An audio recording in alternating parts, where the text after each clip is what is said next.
Today's problem, my protein skimmer isn't pulling enough crap out of my tank. Well, we've got the top 10 things to make that old news. This is BRStv Problem Solvers. If low protein skimmer performance and related high nutrients is your problem, this video is the solution. Today, we have 5 solutions to those problems, and then 5 reasons why those solutions are going to work. Starting with number 1, if your skimmer's just a boiling pot of milky foam with tons of bubbles, but it's not really producing anything that's collecting in the cup, the solution is to turn down the amount of air until you reach a stable foam head. DC is probably the best option for this. You could also lower your sump level down so your skimmer's not sitting in as much water. Same thing, put a skimmer on a stand so it's not sitting in as deep of water. Or you can use an air valve if you don't have a DC pump. All right, so number 2, the why that works. The reason for that is essentially the skimmer or the foam engine is running too lean, meaning way too much air and not enough fuel. And in this case, the fuel being the organics, all of the broken down food and everything that creates a bubble.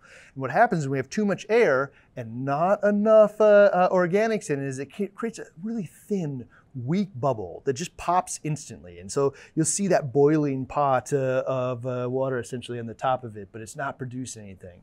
And so when we actually decrease the amount of air, what happens is it gives it more time to hold a thick, stable head, and you will see it flow over.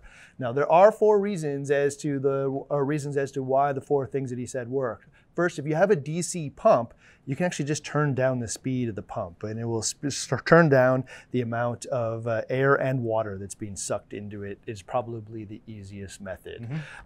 You can also use an air valve on it, which is you can put in, just turn down the amount of air that it sucks in. However, note, you're actually at the same time now increasing the amount of water at the same time. So air valve on an AC pump will work in a pinch, just not always the best option. Another option is to lower the water level in the sump down. And so what will happen when you lower the water level is now there's more head pressure, which means the pump is working harder, which means that it will suck in both less water and less air as well. And that's also why you see eShops makes those things you can put them on, the little stands. All right, so when you raise it up in the sump, you're also going to decrease the amount of air and the amount of water that's being injected into the skimmer. So all of those options will work really well, DC being the easiest and best. But if you're just seeing a boiling pot of water in here, you know you feed a lot, the skimmer's just not producing anything, almost certainly, like 90% of the time, it means you're just pumping in too much air, and more air isn't better. Number 3, what if your skimmer, it kind of works. There's a stable head of foam, and every so often some of that will go into the collection cup, but really not as much as you hope. And no matter how much you adjust the gate valve or the wedge pipe, it still will not collect into the skimmer. The answer is to increase the air. Push the button on the DC skimmer, increase the air. You can even reduce the head pressure by filling up your sump a little more so it sits in higher water. Or if you have an AC pump, you are probably at the end of how much air you can put in, which means it might be time to think about swapping your skimmer pump. All right, number 4, why tuning the air up actually works in this case. In this case, what you have is a ton of thick foam that just isn't making it over the edge. And it's because that foam is just too thick and there isn't enough air velocity to push it over the edge as well. So when we add in more air, we'll thin out or wetten the foam, and we'll also add the air velocity that actually causes it to go over the edge. This is what happens when you tune your foam engine to the amount of organics, tune that air to the organic ratio, and then instead of having a boiling pot of water that does nothing, or a bunch of thick foam that just kind of collects inside of the neck instead of in the cup, we'll find that sweet spot where you get a consistent amount of organic reduction by flowing it over the edge in a nice wet foam that happens 24/7. All right, number 5, you've adjusted your gate valve, you adjusted your wedge pipe, and as soon as the water level rises, your skimmer just seems to stop working. The answer is try setting the water height first at about the top of the skimmer, so typically where the cup separates from the body, and then go adjust the air to get it to the right foam, wet or dry, to collect in the cup. And number 6, why using the wedge pipes and the gate valves doesn't always work, and what Randy says actually does. And a lot of people think of the gate valve or changing the water level in here as making wet or dry skimmate, and it doesn't do that. It just changes the water level at which you collect it. The difference between wet and dry is how much air and water is in there. If you have a lot of air, it'll be wet. If you have a little bit of air, it will be dry. So changing wet and dry is more about the foam engine than the height that you collect it. So in this case, what happens is if I choose to use this gate valve or the wedge pipe to change the water level inside the skimmer, I'm going to increase head pressure, which is actually going to reduce the amount of water and air being injected into the skimmer, often by as much as half.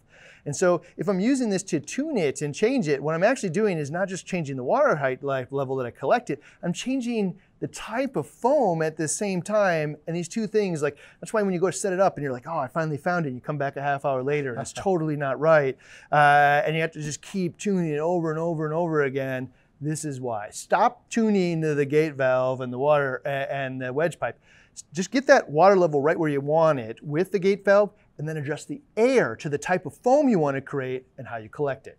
Number 7, so it seems like my skimmer's working, it's collecting, but it just doesn't smell like organic waste or fish poo. This is a sign of a poorly tuned skimmer, an ineffective skimmer, or one that's just improperly sized for your tank. So the solution, try tuning it. Tune it to the ways that we do, adjust the water height, increase or decrease the air, really spend some time tuning this thing. And if that doesn't work, it's time to consider changing solutions, potentially changing out your skimmer. All right, number 8, why is that true? And why should I actually be disappointed if it doesn't stink? Well, decaying organic matter and fish turds do stink. Yep. They're supposed to stink. And in fact, if they don't stink, you should be concerned about the performance of this tool. There's no reason that it wouldn't.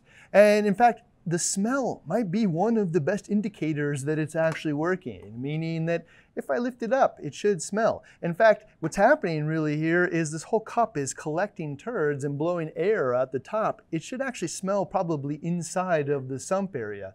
Usually it doesn't leak out of the sump because it's recirculating the air inside of the stand there, but it should smell. And in fact, if you take the lid off and clean it, somebody in the other room should say, what happened? And if they don't, it's probably not sized right or tuned right, but really, the smell that this thing produces is probably one of the best possible indicators that it's working.